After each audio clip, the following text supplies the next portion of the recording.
ओम शांति। मुरली अमृत की धारा है धारा, जो देती है दुखों से किनारा।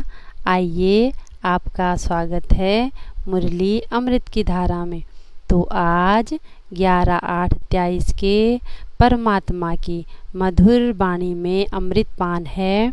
बाबा बोले, इस संगम पर तुम्हें ईश्वर की सच्ची सच्ची पहचान मिली है और तुम बच्चे अब इस समय शूद्र से क्या बनते हो, ब्राह्मण बने हो। तो भगवान की गोद में आए हो, तुमने परमात्मा की शरण ली है। तो ईश्वर की श्रीमत पर चलने से तुम्हारा जीवन क्या बन जाता है, हीरे जैसा बन जाता है।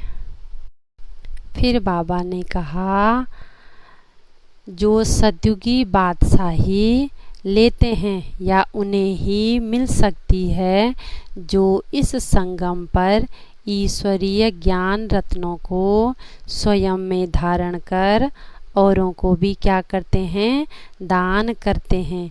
अपने प्रैक्टिकल जीवन में इन ज्ञान रत्नों की धारणा करते हैं।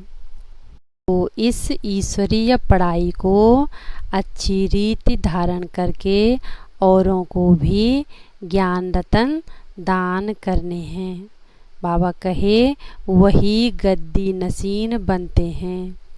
तो हीरे जैसा बनने के लिए सिर्फ क्या करना है, एक बाप की श्रीमत पर ही चलना है।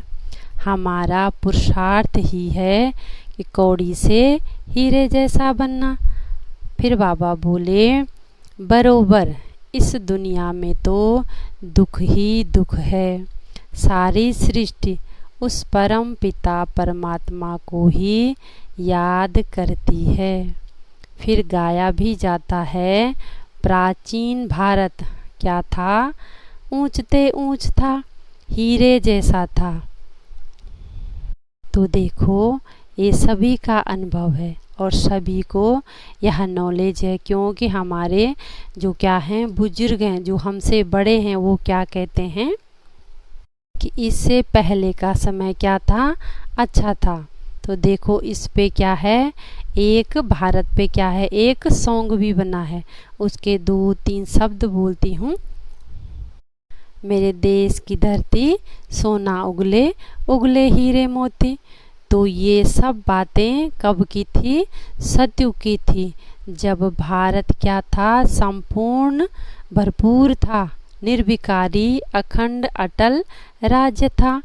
तो अब यह वही समय है जब परमात्मा हमें हीरे जैसा बना रहे हैं। जो प्राचीन भारत ऊंचते ऊंच हीरे जैसा गाया जाता है, वो कब का राज्य था, सतयुगी संपूर्ण राज्य था। उसी भारत की महिमा गाई जाती है।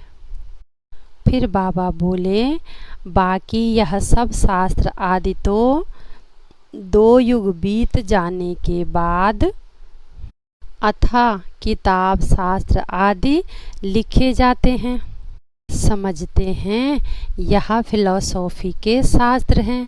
फिलॉसफी ज्ञान को कहा जाता है, परंतु बाबा कहे, किसी को यह नॉलेज तो है ही नहीं कि ज्ञान का सागर तो एक कौन है, परम पिता परमात्मा ही ज्ञान का सागर है। तो बाबा आकर तुम बच्चों को ही नॉलेज देते हैं और हीरे जैसा बनाते हैं।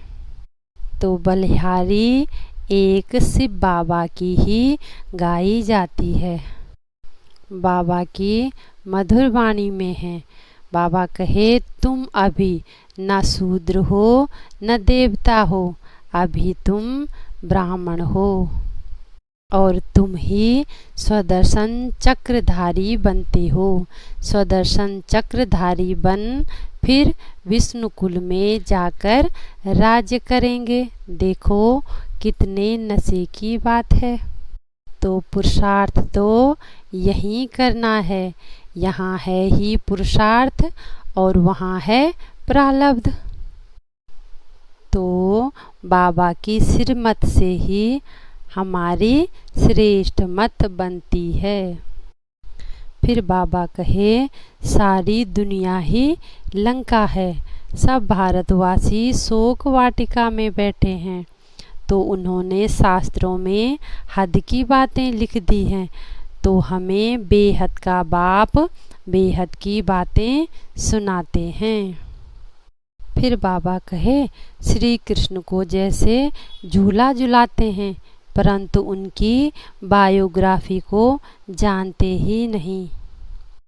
बाबा कहे, इस पर भी तुम बच्चे अच्छी रीत समझा सकते हो। पढ़ाई पर ही सारा मदार है। पॉइंट्स भी देखो कितनी अच्छी अच्छी निकलती है। कोई ऐसा समय अचानक ही किसी को तीर लग जाता है, इसलिए मुरली तो ज़रूर सुननी है। बाबा कहे, अच्छी अच्छी पॉइंट्स मैं समझाने के लिए ही देता हूँ, तुम्हें पढ़ना ज़रूर है। फिर आगे जाकर समझाना भी होता है।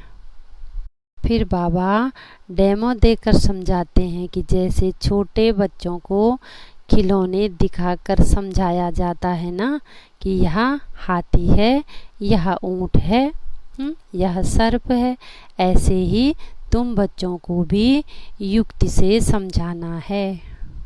बाबा कहे, सिर्फ पढ़ो और पढ़ाओ।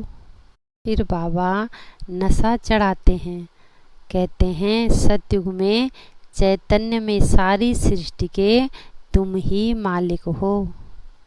तुम्हें अभी पुजारी से पूज्य बनना है। तो कितनी वंडरफुल बातें हैं ना। तो कभी भी देह अभिमान में नहीं आना है। देह अभिमान में आने से सारे नॉलेज की क्या हो जाती है, सत्यानाश हो जाती है। इसलिए हमें देही अभिमानी बनना है। देही अभिमानी बनकर अविनाशी ज्ञान रत्नों का दान करना है। और देही अभिमानी रहने से सदा क्या रहेगा, खुशी का पारा चढ़ा रहेगा। तो हर कदम बाबा की श्रीमत पर चलना है, क्योंकि सुख देने वाला एक बाप ही है, तो उनका रिगार्ड भी ज़रूर रखना है।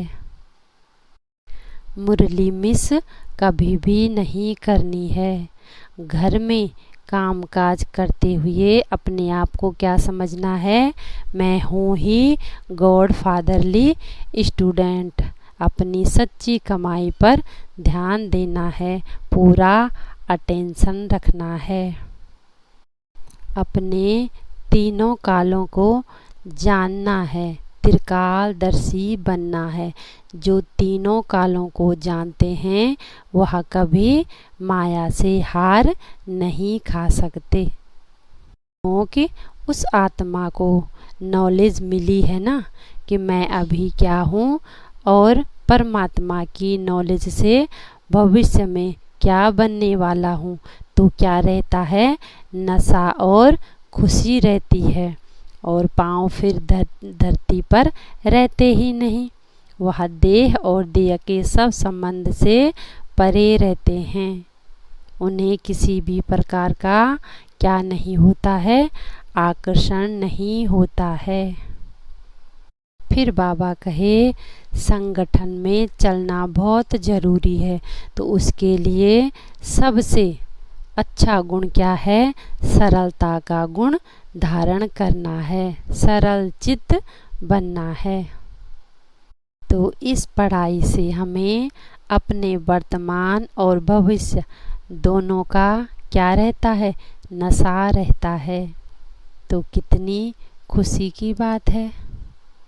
तो इस ईश्वरीय नॉलेज से हमें धारण करने से उस परमात्मा का हम रिगार्ड रखते हैं, वैसे ही इस ईश्वरीय संगठन में चलने के लिए सरलता का गुण धारण करते हुए हमें अपने से वरिष्ठ भाई बहनों का भी रिगार्ड रखना है।